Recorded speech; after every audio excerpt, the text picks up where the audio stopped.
Hello বন্ধুরা, কেমন আছেন? নিশ্চয়ই অনেক ভালো আছেন। সিম্পল লাইভে আপনাদেরকে স্বাগত জানাচ্ছি। অনেক দিন পরে আবারও একটি নতুন ভিডিও নিয়ে আসলাম। এই ভিডিওতে আলোচনা করব আমাদের গ্রামে সচরাচর বিভিন্ন জায়গায় হয়ে থাকে কচু শাক।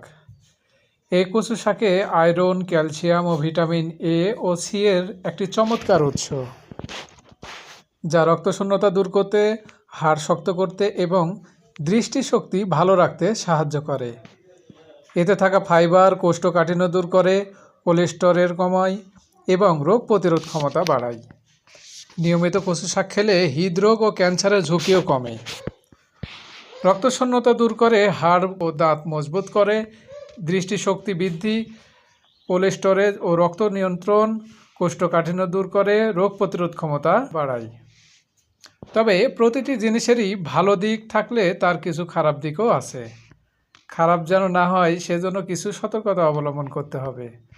কচু শাকে আয়রন ও ক্যালসিয়াম থাকলেও এটি খাওয়ার সময় ভালোভাবে রান্না করা উচিত, কারণ এতে থাকা অক্সালেট উপাদান কিডনির পাথর ও অ্যালার্জির সমস্যা সৃষ্টি করতে পারে। যাদের বাতের সমস্যা আছে তাদের কচু শাক খাওয়ার আগে ডাক্তারের অবশ্যই পরামর্শ নেওয়া উচিত।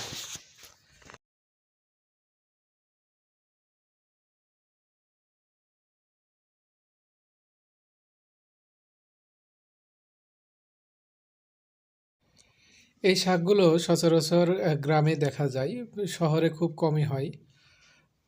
এই শাকগুলো রাস্তার আশেপাশে বিভিন্ন ডোবায় অথবা কেউ যদি শখের বশে করে রাখে তার বাড়ির আশেপাশে, তাহলে হয়তো পাওয়া যায়। রাস্তার ধারেই এই শাকটি হয়েছিল, তাই আমরা দেখেই নামলাম। নেমে দেখি যে তোলার মতো হয়েছে, তাই কিছুটা শাক আমরা তুলে নিলাম রান্নার জন্য। এটা সম্ভবত না, এটা যদি সুস্বাদু হিসেবে সুস্বাদুর মতো করে খেতে চান